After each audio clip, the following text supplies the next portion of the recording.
Good afternoon, everybody. My name is Noah Newman. I'm a technology editor here with Farm Equipment. And thanks so much for joining us today for our digital demo with Warranty Consulting Services titled Mastering Warranty, Simplifying the Process for Your Dealership and Maximizing ROI. Now, the presentation features Devin McGuinn, Development and Compliance Director at Warranty Consulting Services, as well as Wayne Fisher. He's the Vice President of Product Support at Torgerson's Equipment. So without further ado, Devin, I'll pass the ball over to you and we can get started. Well, thank you. Well, first of which, good afternoon, everybody. It is a Thursday. It's not quite Friday yet, but we are getting a little bit closer. So basically this session, we're going to be talking about warranty, but specifically trying to simplify some of the aspects of warranty whenever it comes to the dealership, of course, maximizing that return on investment. Whenever it comes to the topics that I'll be talking about, of course, with Wayne, of course, we'll start with what is warranty, the question that everybody thinks that they have an answer to. How warranty impacts your dealership, because believe it or not, it actually does impact the dealership quite a bit. And of course, safeguarding for any warranty successes at your dealership. And then the last thing that I want to talk about is what manufacturers are actually looking at whenever it comes to warranty. So once again, my name is Devin McGuinn. As Noah mentioned, I am the Development and Compliance Director at Warranty Consulting Services.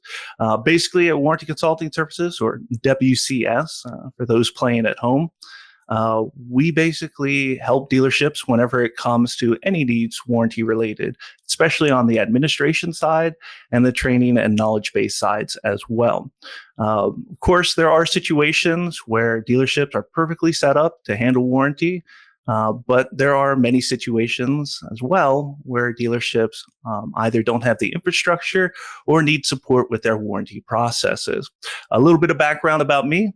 I actually came from Volvo Construction Equipment. I was in charge of, or I was part of their warranty team for the North American market. So that's the Rio Grande on up, so US and Canada and Puerto Rico.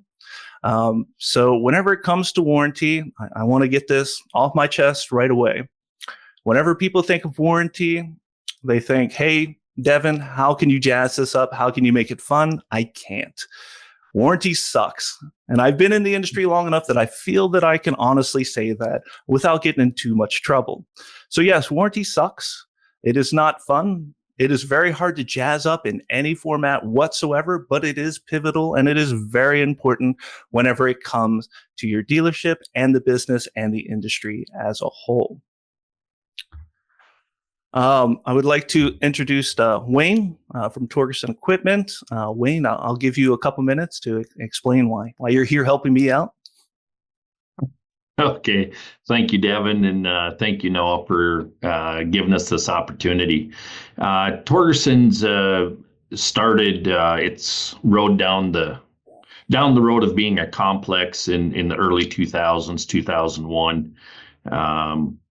We started as two locations, started as one location, grew into two locations, and have just steadily grown over the years.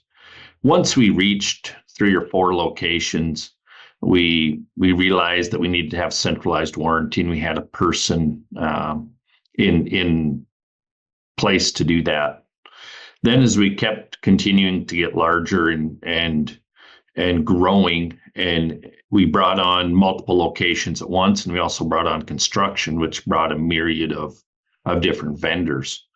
It was at that time that we reached out to Barb at WCS, and we knew each other through the industry for 20 plus years. And we just realized at that point that it was time we bring on some additional help. And not only with just the additional branches, we're up to 16 branches now, but just with the different vendors that we're dealing with. It's very tough to remain experts in all those different vendors on an ongoing basis. So you could say that WCS and Torgerson's has kind of grown up in the industry together. We look forward to today's presentation. Our people really enjoy working with Devin and his crew. There's lots of positives that I think will come out of today's presentation. And if I can ever be of help of anyone listening to this, don't hesitate to reach out. All right. Thank you, Wayne. So again, one of the first topics that I wanted to discuss is what is warranty? So of course, everybody on this call, including myself and probably Noah and Wayne as well, have an idea of what warranty actually is. Well, believe it or not, many people have views, but more than often, the views aren't the same whenever it comes to warranty. So whether it's, of course, the manufacturer as far as what they offer, because let's be honest, every manufacturer, whether it's the equipment industry, the road industry, the agriculture industry, the mining industry, they all have their different terms and conditions.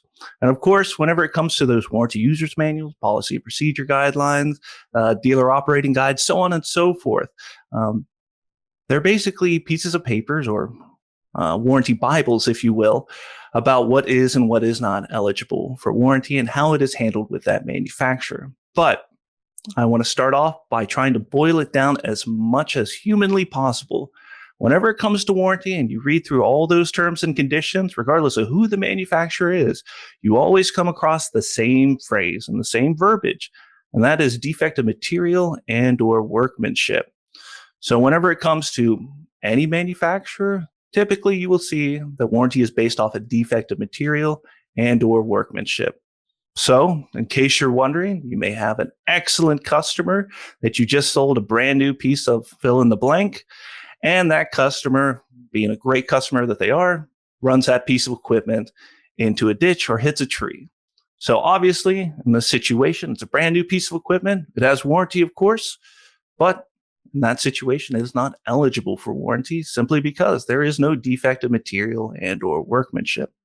And again, one of the main reasons why it is so important to understand the bare bones boiled down of what warranty is because everybody that's part of a dealership and any aspect, you need to be responsible and actually have some form of idea of what warranty is. Because the last thing you want is a situation where a customer or one of your colleagues asks a question and you think that you truly understand warranty. But whenever it comes to the boiled down, it may not be eligible for warranty. So that specific failure and repair might be handled a very specific way. So it is very important to realize that, yes, every manufacturer does have their own terms and conditions. They have their different time frames as far as eligibility for the different warranty coverages and, of course, extended coverages as well. But always remember what that boiled down is whenever it comes to warranty: defective material and or workmanship. So to be perfectly honest, I've been in the industry for, let me do the math real quick, a little bit too long. And I can tell you that whenever it comes to warranty, nobody wants to talk about it. Nobody seems to really care about it until something needs to get paid. So it is very important that you do understand what warranty is and, of course, what the impact of warranty is whenever it comes to your day-to-day and your working relationship with the customer and with the manufacturers as well.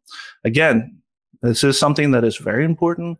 And it is basically a core value whenever it comes to the business model. May not be the biggest part of the business, but it is very important because you want to be able to support the customer and you want to be able to be compliant with that manufacturer. So Wayne, if I could just ask a quick question, since we're kind of tag teaming this together, whenever it comes to warranty, do you feel that everybody that you talk to internally, customers, do you think that they understand what warranty is? No. Everyone has a general concept, but again, to your point, Devin, with every OEM has a general principle of material and workmanship, right? But every OEM has some idiosyncrasies that make it tough. And again, that's where we felt a company like WCS was a real asset to us because they have multiple staff members that deal with these OEMs on a regular basis, where Torgerson's as a company may only file a dozen claims a year with this particular OEM. It's very tough to stay proficient filing only 12 claims with a particular OEM. So again, I think that's where we've really seen the biggest increase and the biggest benefit. Yeah. Thank you, Wayne. Again, myself, my team, it's not, the jazziest part of the business, but we've been dealing with warranty for quite some time, not just myself, but all of my colleagues as well. And again, even though it can't really jazz it up or anything like that, we do realize the importance of warranty whenever it comes to the dealership and the business and the practices of the dealerships as well. The next thing I want to talk about is how warranty actually impacts the dealership. So everybody has an idea of what warranty is. Basically, just discuss that. Everybody from the salesman, the technician, service writers, management, parts department, so on and so forth. So at dealership, I get it. Everybody tries to stay in their lane, try to do their things. But whenever it comes to warranty, everybody has some form of impact. So I did mention the sales department. I will start with that one first. So whenever it comes to the sales department, again, talked and I've met and I've worked with many salesmen over the year. So I'm not going to try to say this in a bad way. I'm going to try to say this as light as possible. How many times have you heard a salesman say bumper to bumper coverage? I can honestly tell you that working with many manufacturers throughout the different industries, I can promise you there is no such thing as bumper to bumper coverage. As much as we would all love there to be some form of bumper to bumper coverage, it just truly does not exist. Again, it does revert back to that defective material and or workmanship, but there are also certain conditions as well, as far as wearable items, maintenance, so on and so forth.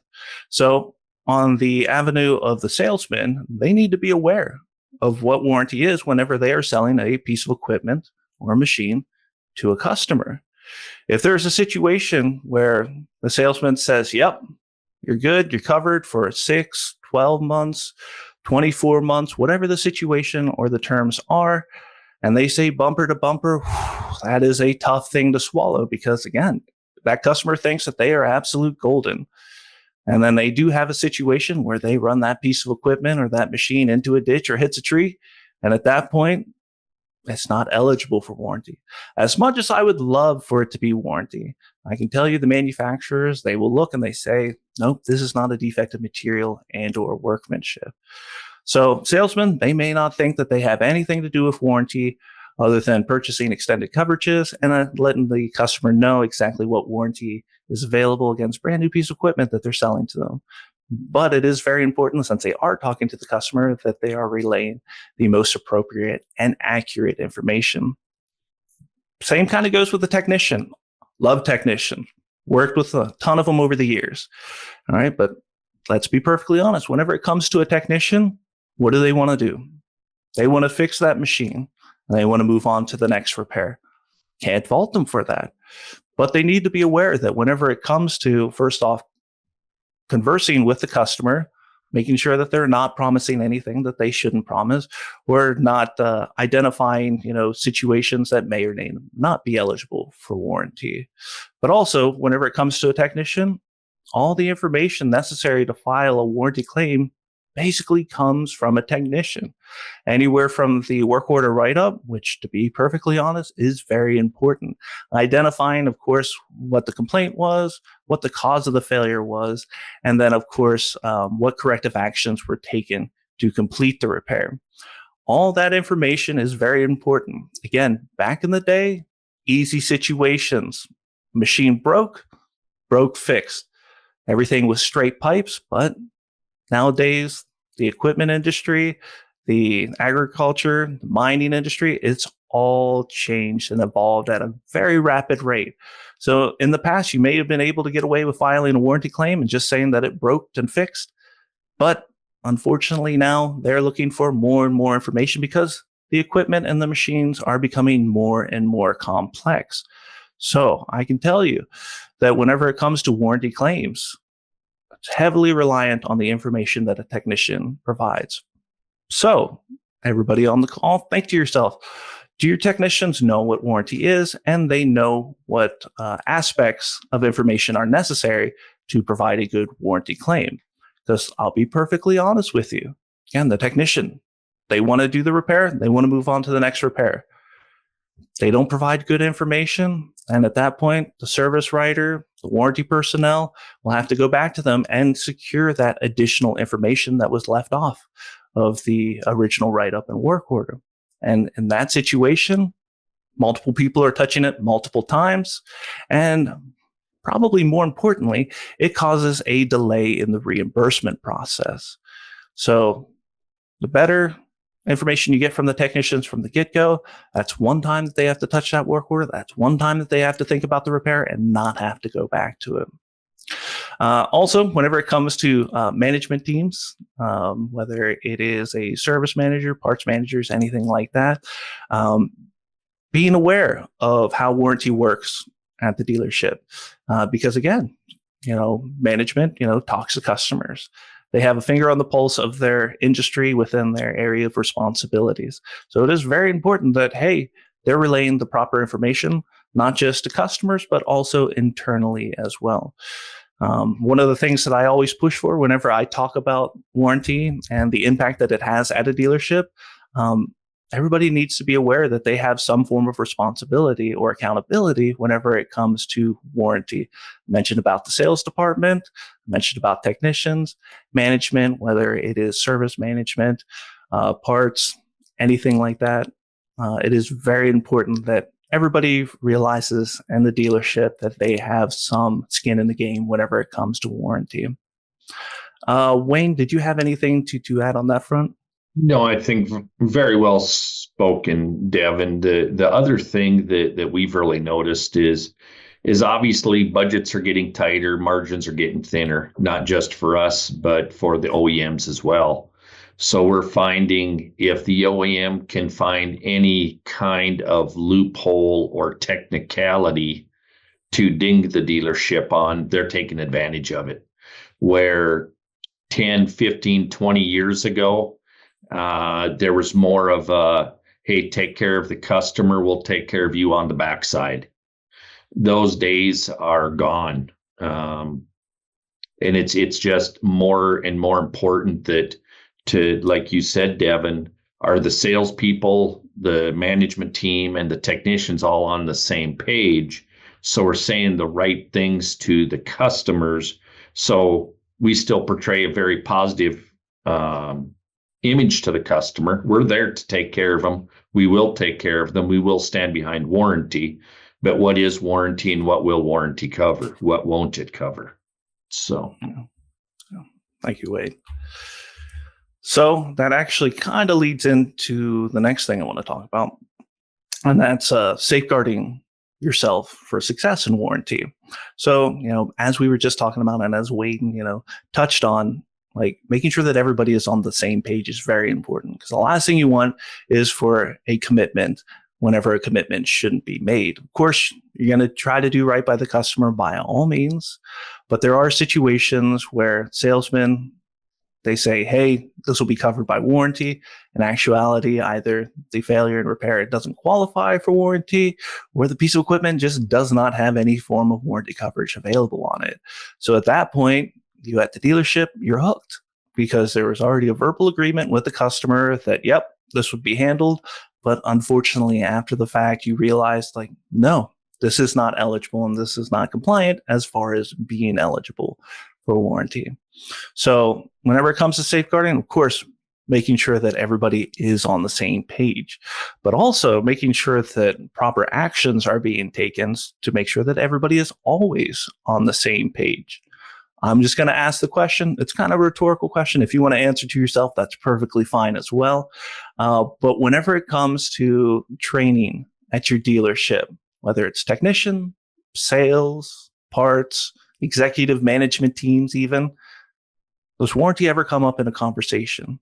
Is warranty ever discussed, especially with brand new employees? I mean, we're all kind of ramping up with these different topics that I've been talking about, but if you have a brand new employee, whether they're a technician, a salesman, whatever the situation might be, and warranty is never discussed as far as how it's handled at the dealership for the product lines that you carry, then at that point, it's the Wild West. One of the first things that I talked about, everybody, Joe somebody, thinks that they know what warranty is. They may be right. They may be partially right. They may be completely wrong. but you do not want to put yourself in a situation where you think that, hey, everybody's on the same page, when in actuality, nobody is on the same page. So training is a big thing that, of course, I push for. Of course, being the development and compliance director, I do a lot of training whenever it comes to warranty. And again, it is very hard because the attention span isn't there. Warranty, it's not fun. It's very boring. Nobody likes it. But everybody needs to be aware of how important it is for their success at a dealership. So training, very, very important. Make sure that everybody is up to date as far as the different product lines and manufacturers that you cover, as far as what is and what is not eligible. What are the terms and conditions? Timeframes. Timeframes is actually a big one. I mean, for the most part, you can be okay if you have the boiled down of defective material and or workmanship. But some manufacturers, they only offer a 90-day warranty, a 6-month warranty, a 12-month, 24-month. But there's also typically operating hours or mileage involved in that as well. And typically, it's whichever occurs first. So you may think to yourself, this is a brand new piece of equipment, still shiny, barely any dirt on it. And you think, obviously, this is eligible for warranty, right? And then you come and find out that it's actually aged out in operating hours or mileage, depending on the product line and the manufacturer. So in a situation like that, it's a beautiful machine, not a scratch on it, little dirt on it. And you think, hey, I'm good to go with warranty. When in actuality, that machine does not have any form of warranty on it. So again, these are things that can easily be prevented whenever it comes to the situations on, conversing first off with the customer and trying to handle and even build things internally at the dealership. So training, big fan of that. Making sure that, especially for any employee on mainly the service side, but I also push for the parts and the sales side as well. Make sure that they're trained. Make sure that they understand, again, what the previous slide said, their responsibility for warranty at the dealership, because it's not a situation where, all I'm trying to do is sell parts. All I'm trying to do is sell machines. Yes, I get that that's your main focus at the dealership. But again, you do have a finger in the pie whenever it comes to warranty as well. And everybody at the dealership is relying on each other whenever it comes to being successful in warranty. Also, making sure that there is an open dialogue with the manufacturers and the OEMs. The reason that I really push this one as well is there are situations where something is released by the manufacturer or the OEM as far as eligibilities, whether it's a special condition or special deal that runs for a short period of time, or something that just absolutely changes with the terms and conditions that are offered for the product line and the manufacturer/OEM. So making sure that you are up to date. I mean, that's one thing that I'm not going to brag about it because it's not really worth bragging about. But I'm updating, my logs as far as terms and conditions for all the manufacturers that we handle, and even some of the manufacturers that we have yet to handle, simply because I know that whenever it comes to a situation, I'm giving my team the best information possible so that they can be successful handling those warranty situations with the manufacturers, and not necessarily going off a warranty user's manual or a dealer operating guide that was released in 1982, which, believe it or not, things have changed since then, and more than likely the terms have changed as well. So whenever it comes to success at the dealership and warranty, there does need to be some form of investment. Training, big. Dialogue with the manufacturers and OEMs, of course, but also making sure that everything on the, I guess you could say, number side is being handled correctly as well. Most dealers have work orders that are open at a warranty account or a work order type. Basically identifying, warranty labor rates, warranty parts pricing, so on and so forth. And then, of course, you have your retail and internal bills as well. So one of the things that I push here as far as safeguarding yourself is you have a situation where it's a very good customer. They have a failure. You tell them that it's going to be warranty. It's not warranty. So at that point on the back end, how is that handled? Of course, it's all billed out at being at warranty cost, whenever in actuality, hey, we need to bill the customer in this situation or absorb it internally, how are those numbers being handled? So again, whenever it comes to safeguarding yourselves at the dealerships, knowledge is absolute king. Because again, you may think that you have a good grasp, and you may have a great grasp about warranty. But again, warranty's not that sexy thing in the industry, so it's very easy to put that on the back burner or not really even refresh yourself in a constant pace. Wayne, anything that you'd like to add to that portion? Well, I will say there is a small positive for warranty. We have found that by focusing on the details, working on communication with the entire team, we still are able to maintain a warranty as a profit center, albeit again, margins are slimmer than they used to be. And again, this is with most OEMs. But by having a simple, concise process, we are able to make a little bit of money, which is good because there's those times when you don't, right? And hopefully it all balances out.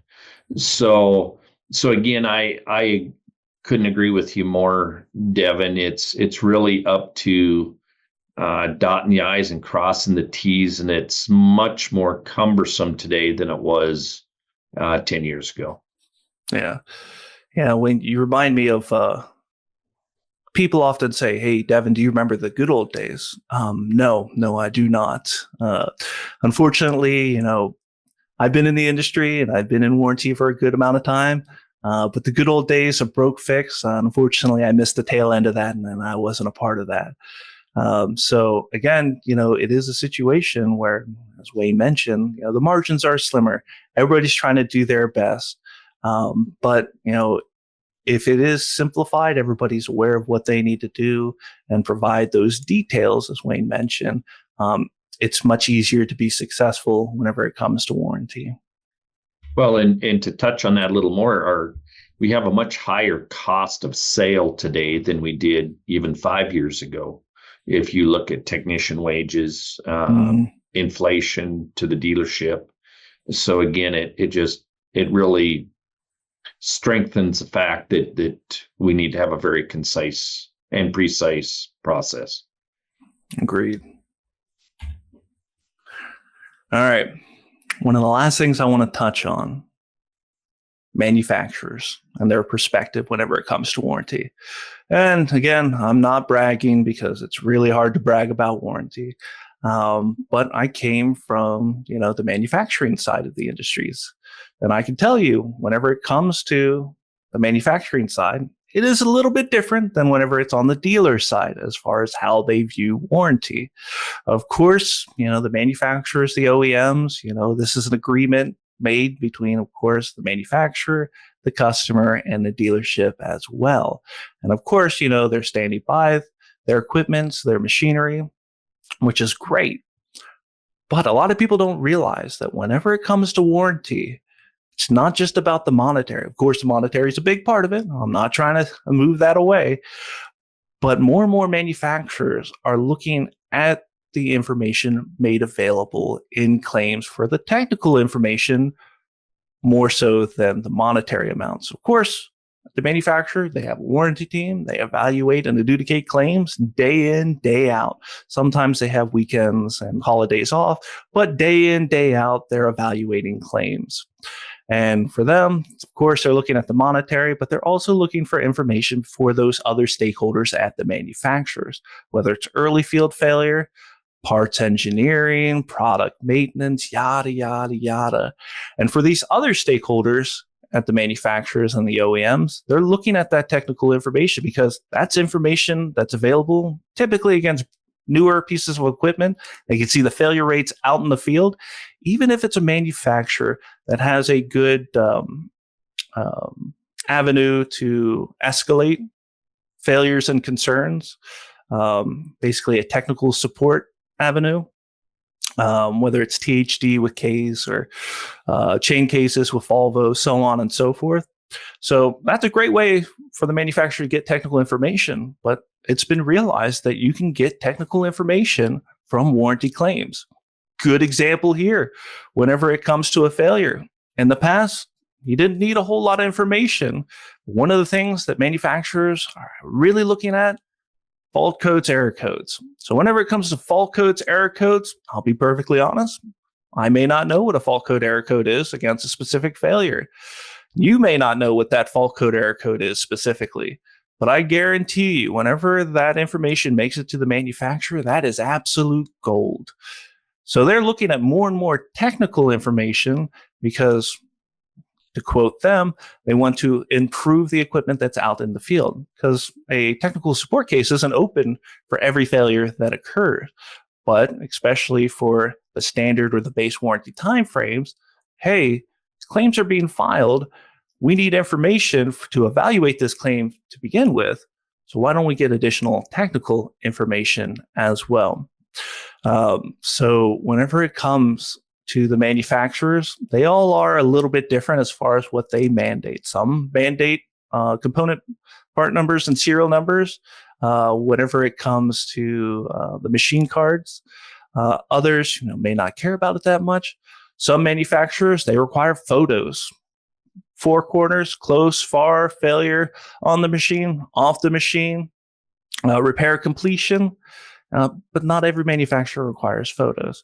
So again, it is a situation where every manufacturer is trying to get more and more information about the failure that occurred, and of course the repair as well. But are you providing that?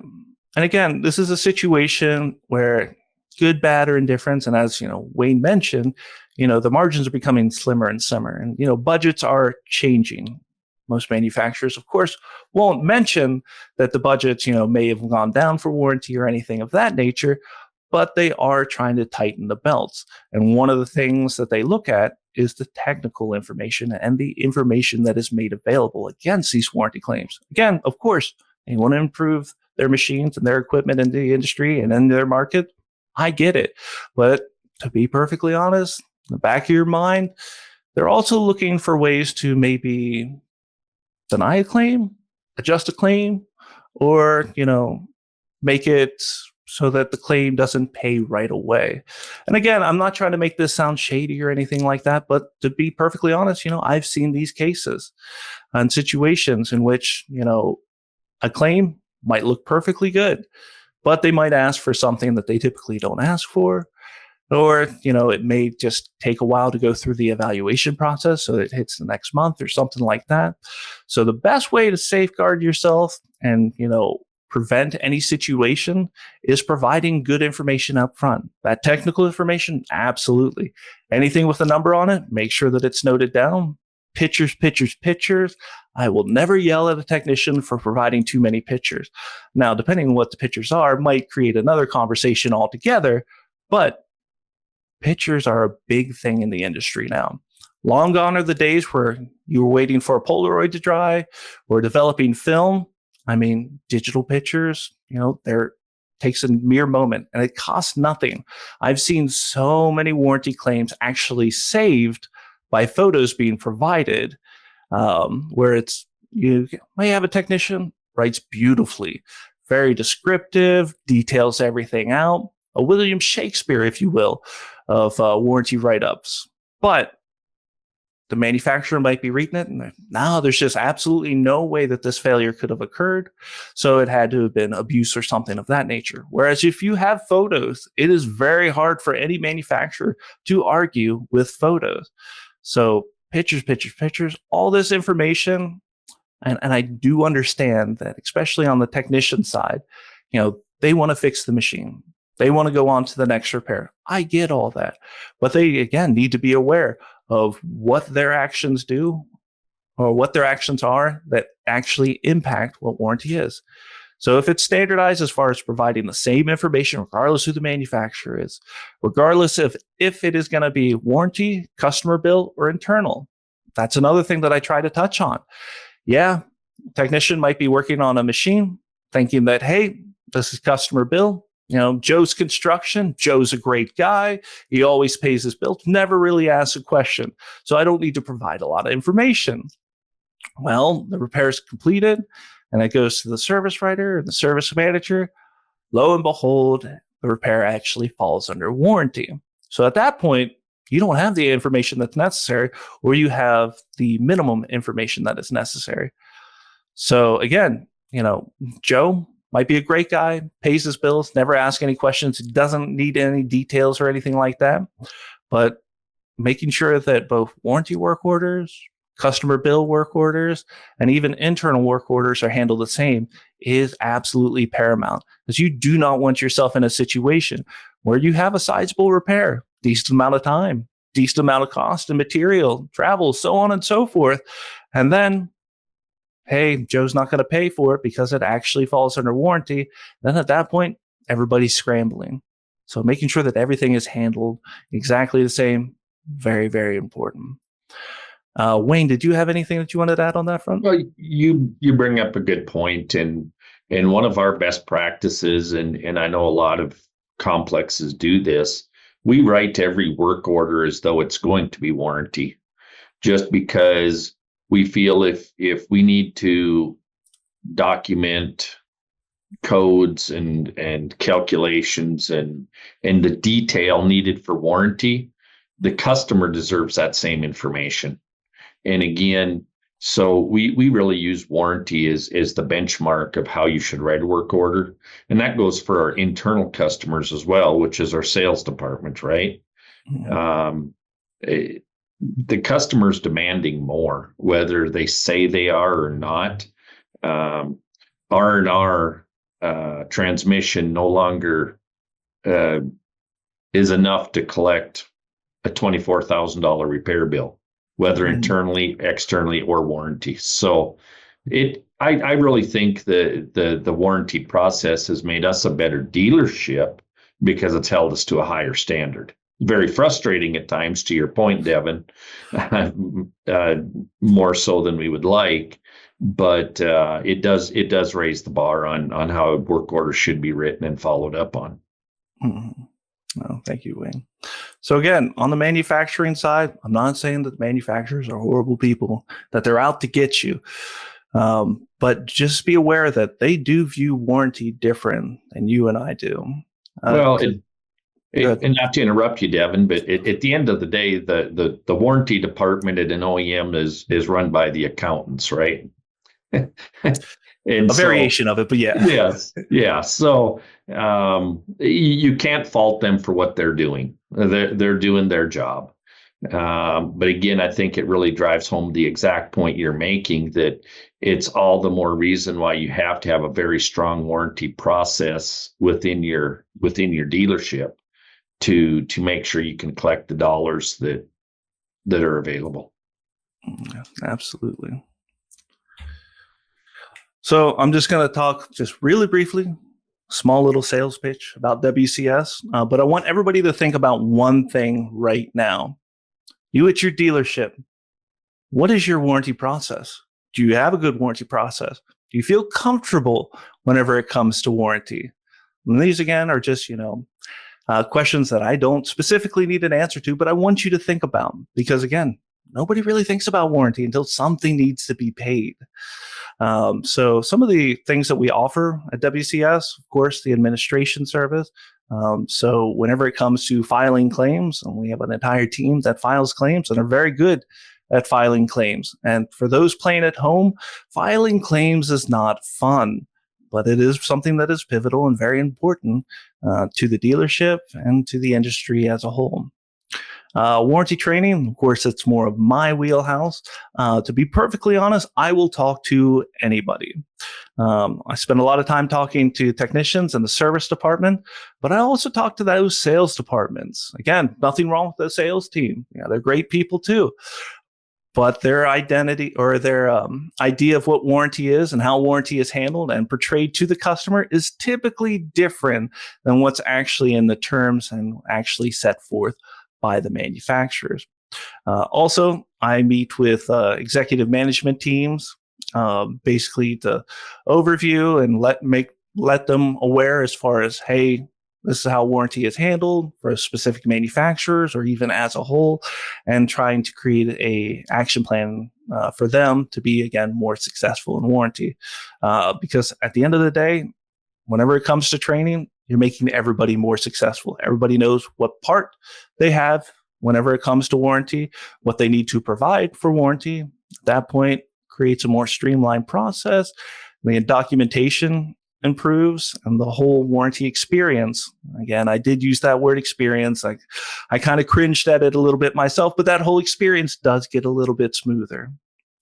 Machine registrations. This is actually something that is very important whenever it comes to these manufacturers. We do offer a registration process in which we can, register your machines as delivered, arrival inspections, pre-delivery, any of the service programs. Because to be perfectly honest, whenever it comes to especially standard or those base warranty coverages, it's always based off of that delivery date. And so at that point, you may have a machine that was actually sold and delivered several months ago, but it was never even registered as delivered in the system. So systematically, it's still showing on your lot. And at that point, the warranty clock has not started, but you have a failure. You need to file a claim. You can't file that claim because at that point, it's not registered.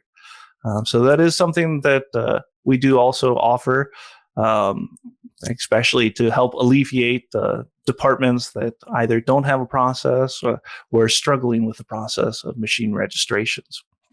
Developmental audits, again, that's more of my wheelhouse.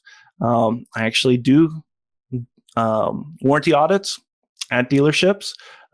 It is for developmental purposes. It is not a IRS or a manufacturer audit.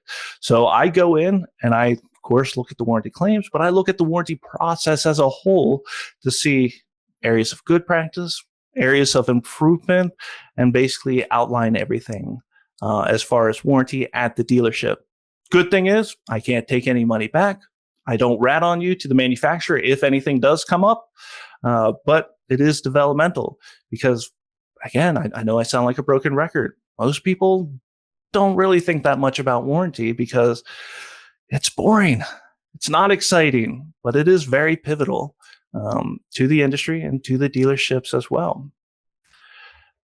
So again, feel free to contact us if you would like. We're all pretty nice people. I like to think that, I'm the most agreeable in the entire team, but I digress. I won't go too deep into that.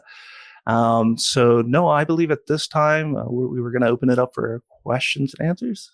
Yep. Great presentation, guys. We have about 10, 15 minutes for questions now. If anyone has any questions, you could scroll your cursor to the bottom of your Zoom screen. You'll see the Q&A box down there. That's where you could type in your questions and we'll get those answered now. We have one from Dan. He wants to know, are most dealers posting their parts on a warranty claim at net price, list price, or somewhere in between? So everybody's a little bit different. Wayne, if you don't mind, I'll answer this first, and then if you want to tag in, you can. Simply because I'm on a roll. But whenever it comes to pricing against material for warranty claims, everybody does it a little bit different. We run into situations where a dealership might actually do it at the warranty rates, whether it's DNET plus whatever percentage. As an example, let's say that warranty pays out at DNET plus 10%. In those situations, they can open the work order and have that pricing coded out to be that DNET plus 10%. Also run into situations where they actually bill out parts at, we'll use the same example of DNET plus 10%, but they bill out the warranty work order at DNET plus, let's say, 5%. That way, 5% gets billed to the parts department, and then whenever it's paid out in warranty, it's that DNET plus 10%, and that 5% at that point goes back to the service department. Again, everybody's a little bit different as far as how they bill that out. I would say probably the most common whenever it comes to work orders and the parts pricing is actually at the warranty rates, which is typically a DNET plus a certain percentage or an MSRP plus a certain percentage. Wayne, did you have anything that you wanted to add on that? No, and we do just that. We try and bill out at reimbursement rate. So depending on branch, depending on OEM. And the biggest reason we went to that is just so we have an accurate picture of WIP when you're forecasting cash flow and revenue. It really helps to know that your parts margin is somewhat accurate versus overstated by 10 or 15, 20%. So. Okay. All right, we have another question. Alan wants to know if you could explain the difference between warranty and extended service contracts. They're spelled different. That's the easiest answer that I can give. So that is a great question. And that is something that I could talk about for a long time, but for the sake of time, being respectful of the time, whenever it comes to warranty, that is an agreement, again, between the customer, the dealership, and the manufacturer. Now, whenever it comes to extended coverage programs or policies, at that point, it's more along the lines on, I like to say, an insurance policy. So a lot of people think that extended warranty and extended coverage are the exact same thing. Unfortunately, they are not. Warranty is something that is offered by the manufacturer. Extended coverage is a agreement of a policy that has been purchased, whether it's purchased by the dealer or by the customer. At that point, it is different, even though you may think, and again, I'm not bashing on the sales department, but there are many situations where they sell a machine, they have that standard or base coverage. We'll just say that it's 12 months. And they say, first of which, that's bumper to bumper. And then they, sell an extended coverage contract or policy against that same machine to the customer at the time of initial sale. And they say, I'm going to extend that bumper to bumper coverage for an additional 12 months, with this policy. Well, one of the things that is typically not relayed in those situations is they're not the same thing. First of which, bumper to bumper, not a fan of that terminology at all, if you haven't noticed. But the manufacturer has their terms and conditions. They have their guidelines that are outlined against those standard and base coverages. And in those situations, all those claims are handled at those terms. Now, whenever it comes to extended coverage or an extended contract, at that point, it is against whatever that company is as far as what they offer. Based off of their terms and conditions, a lot of the extended coverage programs have a master parts schedule or a master parts list identifying parts and components that first of which are eligible to be filed under that contract and under that agreement. Whereas whenever it comes to that standard and base warranty from the manufacturer, it's more, I'll say, loose because to be perfectly frank and perfectly honest, it is very different from the first 6-12 months of a brand new piece of equipment or machine out in the industry versus a failure that happens against a piece of machine that has an extended coverage policy, but it's 5 years. And at that point, obviously, if you have a failure against the first 12 months, it's much easier to remove those bolts than a failure that occurs 5 years down the road, again, still under that extended coverage policy. And in those situations, there may be specific parts components that aren't eligible simply because of it being a wear and tear item, or let's be perfectly honest, material and situations against equipment can just age out. And in those situations, the extended coverage policy is very specific to that.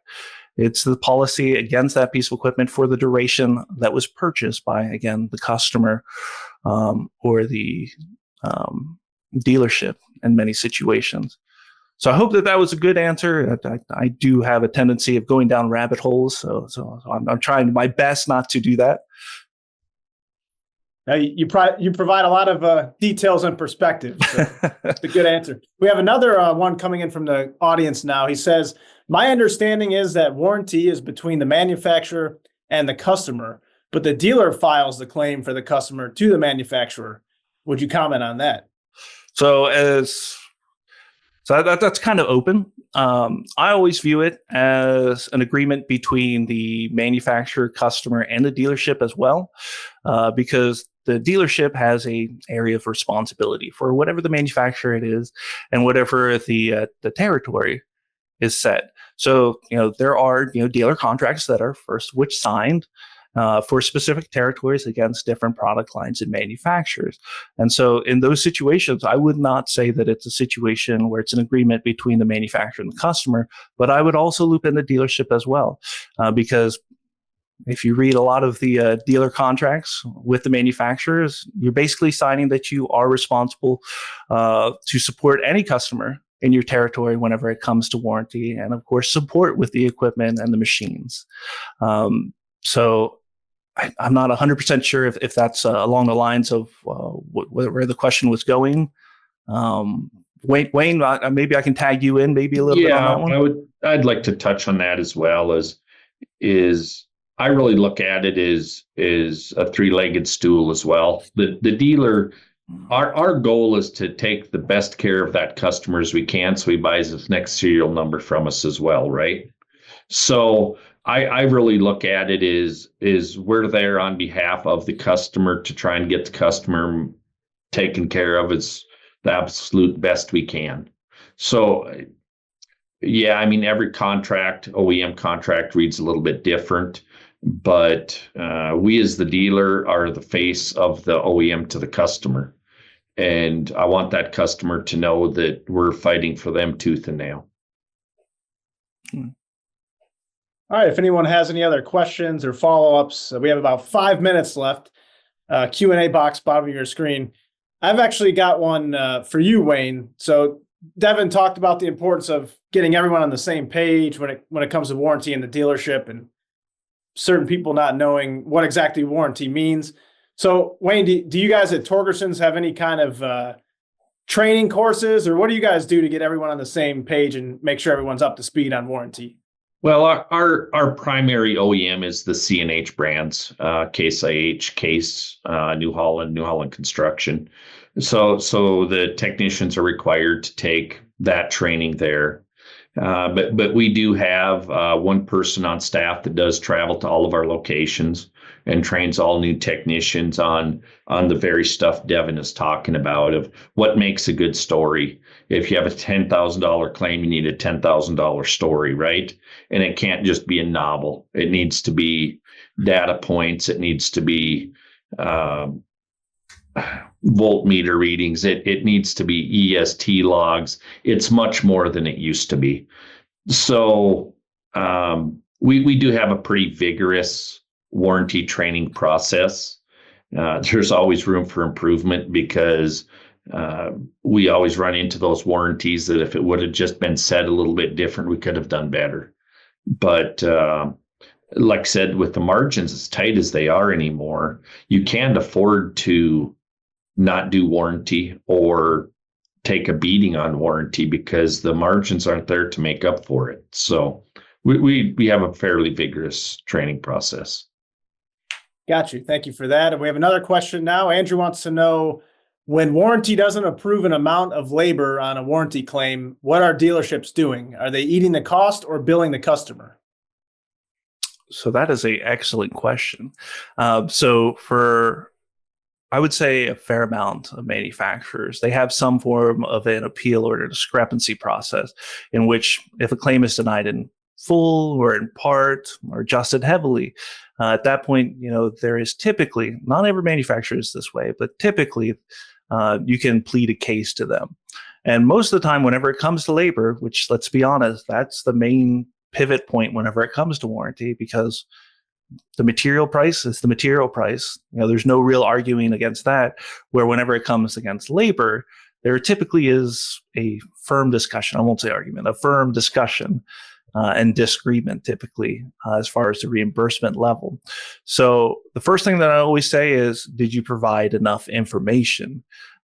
Again, not trying to take the side of the manufacturer, but there are many situations and cases where a claim is either denied or adjusted heavily on the labor side because of lack of information. One of the main things that I talk about, diagnostic measures.